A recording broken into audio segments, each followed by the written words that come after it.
Esiet sveicināti! Mēs turpinam lasīt Džordža Orvela stāstu Dzīvnieku ferma, un šodien ķeramies klāt 4. nodaļai. Iepriekš mēs redzējām, kā dzīvnieki aizvadīja pirmo vasaru jaunajā saimniecībā, un kā starp viņiem sāka parādīties pirmās atšķirības. Taču dzīve fermā vairs nav noslēpums tikai tās iemītniekiem. Šajā nodaļā mēs uzzināsim, kā ziņas par notikumiem fermā izplatās tālāk, un ko par to domā kaimiņu fermu saimnieki. Taču galvenais, mēs redzēsim, ka saimnieks Džons nav samierinājies ar zaudējumu. Šodienas stāstījumā mēs piedzīvosim pirmo nopietno sadursmi, kurā dzīvniekiem nāksies ar spēku aizstāvēt savas mājas. Pirms mēs sākam, paldies visiem, kas seko līdzi šim stāstam un atbalsta kanālu. Tas tiešām palīdz turpināt šo sēriju. Bet tagad atlieciet malā darbus, iekārtojieties ērti un klausieties. Atgriežamies fermā brīdī, kad gaisā sāk zust miers un tuvojas pirmā lielā cīņa. Vasaras nogalē ziņa par notikumiem dzīvnieku fermā bija izplatījusies jau pusē grāfistes. Sniedziņš un Napoleons ikdienas sūtīja ceļā baložu bariņus, kuriem tika uzdots iejukt kaimiņu fermu dzīvnieku vidū, pastāstīt tiem par sacelšanos un iemācīt angļu zvēru melodiju.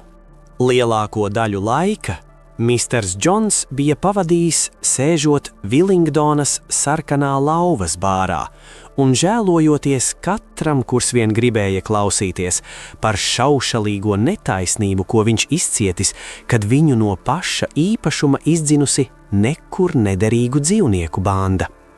Citi fermeri principā juta viņam līdzi, taču sākumā neko lielu nepalīdzēja. Klusībā katrs prātoja, vai no Džonsa likstas kaut kādi nevarētu iedzīvoties. Laimīgā kārtā abi fermeri, kuru īpašumi robežojās ar dzīvnieku fermu, nemitīgi bija uz nažiem. Viena no fermām, ko sauca par Foksvudu, bija liela, nolaista un vecmodīga. Zemepakrietnai daļai aizaugusi ar mežu. Visas ganības te bija pagalam noplicinātas, un dzīvžogi gluži apkaunojošā stāvoklī. Fermas īpašnieks, Misters Pilkingtons, bija bezrūpīgs džentelmenis, kas lielāko tiesu laika pavadīja makšķerējot vai medījot, atkarībā no gada laika.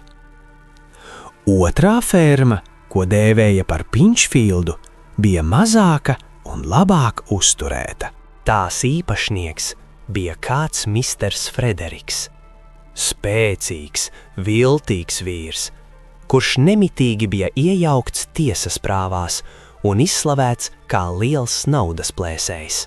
Šie abi tik ļoti nevarēja viens otru ciest, ka viņiem bija grūti par kaut ko vienoties, pat aizstāvot pašu intereses. Lai nu kā, sacelšanās dzīvnieku fermā bija abus pamatīgi nobiedējusi, un viņi bija gatavi darīt nesko, lai pašu dzīvnieki neuzzinātu par to pārāk daudz. Sākumā viņi izlikās tikai nicīgi pasmejamies par iedomu, ka dzīvnieki paši varētu pārvaldīt fermu. Ar to būšot cauri pāris nedēļās, viņi teica. Abi izplatīja baumas, ka dzīvnieki mūžas fermā, viņi neatlaidīgi sauca to par mūžas fermu, jo nosaukumu dzīvnieku ferma nu nekādi nevarētu paciest. Bez mitas ķīvējoties un drīz vien tik un tā nosprāgšot badā. Kad pagāja laiks un dzīvnieki acīm redzot vēl nebija nosprāguši badā, Frederiks un Pilkingtons uzņēma citu meldiņu un sāka runāt par šausmīgajām briesmonībām, kas tagad zeļot un plaukstot mūžas fermā. Tika paziņots, ka dzīvnieki tur nodevušies kanibalismam, spīdzinot cits citu ar sarkani nokaitētiem pakaviem, un ka mātītes visiem esot kopējas. Tā redz iznākot, ja saceļoties pret dabas likumiem, sacīja Frederiks un Pilkingtons. Tomēr neviens šiem stāstiem īsti neticēja, Joprojām klīda neskaidras un sagrozītas baumas par brīnumainu fermu, no kuras padzīti cilvēki un kur dzīvnieki paši visu pārzinot, un tā augu gadu par apvidu vēlās dumpības vilnis. Aizvien tik paklausīgie buļļi, piepeši kļuva mežonīgi, aitas apgāza žogus un aprija dābolu, govis izspēra spaiņus, zirgi atteicās lēkt pār šķēršļiem un līdz ar saviem jātniekiem drāzās prom gluži pretējā virzienā. Bet galvenais, it visur bija zināma angļu zvēru melodija un pat vārdi. Dziesma bija izplatījusies pārsteidzošā ātrumā. Cilvēki, to padzirdot, ar pūlēm valdīja niknumu. Tomēr izlikās, ka uzskata to tikai par smieklīgu. Viņi teicās nespējam saprast, kā gan kāds, kaut arī tikai dzīvnieks, varot piespiest sevi dziedāt šādas nožēlojamas blēņas. Katrs dzīvnieks, ko pieķēra dziedam, uz vietas tika nopērts. Un tomēr dziesma nebija savaldāma. Strazdi tos vilpoja dzīvžogos, baloži to dūdoja gobās, tā iekļuva smēdes dunnā un baznīcas zvanu melodijā. Un klausīdamies dziesmā, cilvēki slepus drebēja, sadzirdēdami tajā savas tuvās bojāējas pareģojumu. Oktobra sākumā, kad labība bija nopļauta, sakrauta statiņos un daļēji arī nokulta, pa gaisu atvirpuļoja baložu bariņš un milzīgā satraukumā nolaidās dzīvnieku fermas pagalmā. Džons un visi viņa vīri ar vēl pusduci citu no Foksvudas un Pinčfīldas bija ienākuši pa Piecbaļķu vārtiem un tuvoņās pa lauku ceļu, kas veda uz fermu. Visi nesa nūjas, bet Džons soļoja pa priekšu ar bisi rokās. Viņi acīm redzami bija sagatavojušies mēģinājumam atgūt fermu ar varu. Tas bija gaidīts jau sen, un bija veikti arī visi priekšdarbi. Sniedziņš, kurš tika izstudējis saimniekmājā uzietu vecu grāmatu par Jūlija Cēzara karagājieniem, atbildēja par aizsardzības operācijām. Viņš aši izdalīja pavēles, un jau pēc brītiņa ik viens dzīvnieks atradās savā postenī. Kad cilvēki sasniedza fermas ēkas, Sniedziņš sāka pirmo uzbrukumu. Visi baloži, 35 pēc skaita, lidinājās šurpu turpu pār vīru galvām un no gaisa ķēzietiem virsū. Un kamēr vīri cīnījās ar šo likstu, zosis, kas bija slēpušās aiz žoga, metās ārā un ņēmās nikni knāpt tiem stilbos. Taču šis bija tikai vieglas ierindas manēvrs, kam vajadzēja radīt mazas jukas, un vīri bez pūlēm padzina zosis ar nūjām. Nu, Sniedziņš laida darbā otro uzbrukuma ierindu.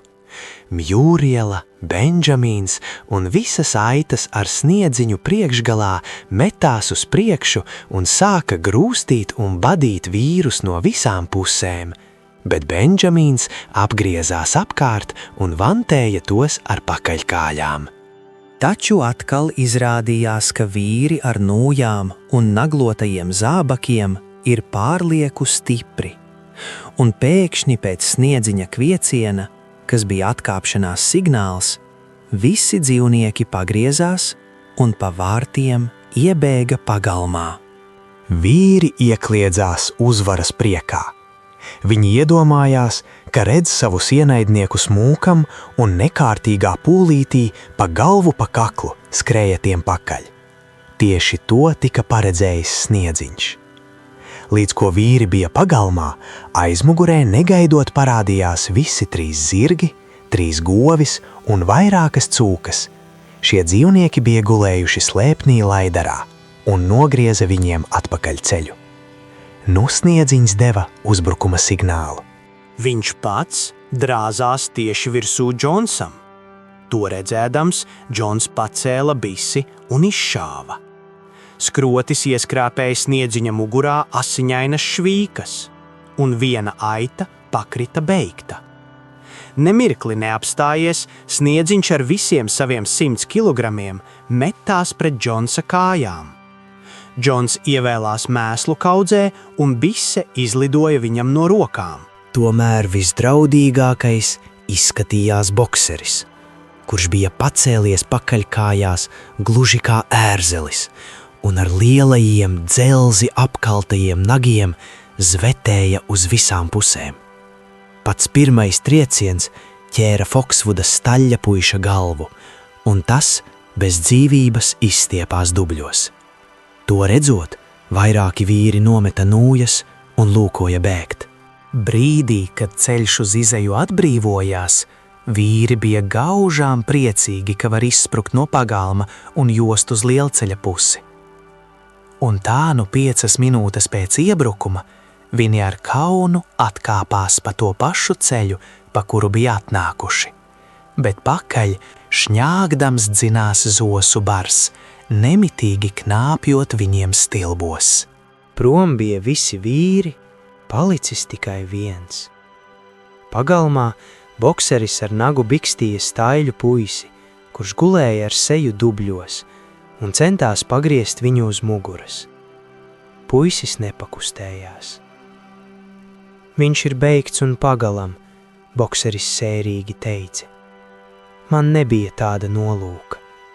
Es aizmirsu, ka man ir dzels pakavi. Kas gan ticēs, ka es to neizdarīju tīšām?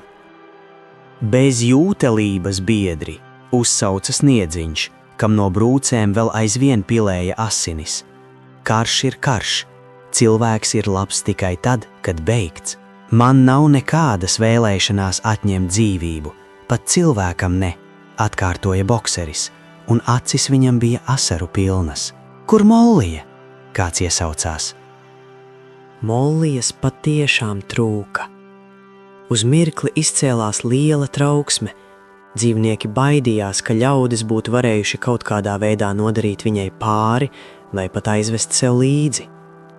Tomēr pēdīgi viņu atrada paslēpušos savā steliņģī, galva iebāzda dzīvi sienas silē. Viņa bija aizmukusi, tiklīdz atskanēja šāvieni, un kad pārējie atgriezās no meklēšanas, izrādījās, ka staļļapuisis, kurš patiesībā bija tikai apdullināts, jau ir atžilbis un aizlaidies lapās. Dzīvnieki sanāca kopā visnevaldāmākā uzbudinājumā, un katrs ņēmās pilnā kaklā stāstīt par saviem kaujas nopelniem. Nekavējoties tika sarīkoti improvizēti uzvaras svētki. Tika uzvilkts karoks un vairāk kārt nodziedāti angļu zvēri. Tad nogalinātajai aitai tika sarīkotas svinīgas bēres un uz kapa iestādīts baltērkšķa krūms. Sniedziņš pie kapa teica nelielu runu, uzsvērdams nepieciešamību, lai visi dzīvnieki būtu gatavi mirt par dzīvnieku fermu, ja tas vajadzīgs. Dzīvnieki vienprātīgi nolēma dibināt militāru godazīmi, pirmās pakāpes dzīvnieks varonis, kura tūliņ uz vietas tika piešķirta Sniedziņam un bokserim. Godazīme, misiņa medaļa, patiesībā tie bija daži veci misiņa iejūga rotājumi uzieti zirglietu šķūnītī, bija jānēsā svētdienās un svētkos. Bija arī otrās pakāpes dzīvnieks varonis, ko pēc nāves piešķīra beigtajai aitai. Izcēlās lielas diskusijas par to, kā nosaukt kauju. Pēdēji to nosauca par Laidara kauju, jo tieši tur nojumē bija atradies slēpnis. Tika uzieta dubļos nomestā Mistera Džonsa bise, un bija zināms, ka saimniekmājā ir patronu krājums. Bisi tika nolemts uzstādīt karogmasta pakājē, kā artilērijas ieroci, un izšaut no tās 2 reizes gadā. Vienreiz 12. oktobrī Laidara kaujas gadadienā, un otrais vasaras saulgriežos sacelšanās gadadienā. Tā noslēdzas dzīvnieku fermas 4. nodaļa. Dzīvnieki ir izcīnījuši savu pirmo lielo uzvaru, ko viņi paši nosauca par kūts kauju. Viņi ir pierādījuši, ka spēj nosargāt savu brīvību, taču šī uzvara ir prasījusi upurus un atstājusi neizdzēšamas pēdas katrā no viņiem. Kas notiks tālāk, kad ārējais ienaidnieks ir sakauts? Vai dzīvnieki spēj saglabāt vienotību savā starpā, vai arī iekšējās domstarpības izrādīsies bīstamākas par cilvēku uzbrukumu? Pēc kāda laika mēs atgriezīsimies ar stāsta turpinājumu 5. nodaļu. Tajā redzēsim, kā Sniedziņa un Napoleona strīdi kļūst arvien asāki un kā viens lēmums par veidziznavu būvniecību mainīs fermas nākotni uz visiem laikiem. Paldies, ka šo nodaļu noklausīties kopā ar mani, uz tikšanos pavisam drīz!